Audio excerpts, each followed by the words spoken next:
পাবদা fish fry. উপকরণ: 3 থেকে 4টে পাবদা মাছ নিয়ে নিলাম। 2 চামচ ভিনেগার পাবদা মাছে দিয়ে দিলাম। 5 মিনিট ভিজিয়ে রাখলাম। হলুদ নুন দিয়ে মাছটাকে ভালো করে মেখে রাখলাম। 5 মিনিটের জন্য মেখে রাখলাম। এবার মাছগুলো সব মশলা দিয়ে মেখে নেব। পেঁয়াজ কোড়া, গোটা একটা ক্যাপসিকাম কোড়া, টমেটো কোড়া, লঙ্কা গুঁড়ো, গোলমরিচের গুঁড়ো, জিরের গুঁড়ো দিয়ে দিলাম। আদা কোড়া, লঙ্কা কুচি।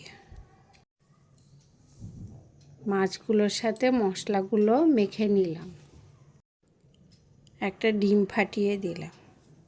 ম্যারিনেশন করে 10 মিনিট রাখলাম। 10 মিনিট পর বিস্কিটের গুঁড়োগুলো লাগিয়ে নেব। মাছটা বড় তেলে সেই জন্যে মশলাটা দিয়ে বিস্কিটের গুঁড়োটা লাগিয়ে দেব।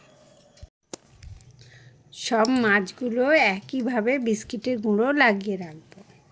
জ্বালিয়ে কড়াইতে বেশি করে তেল দেব।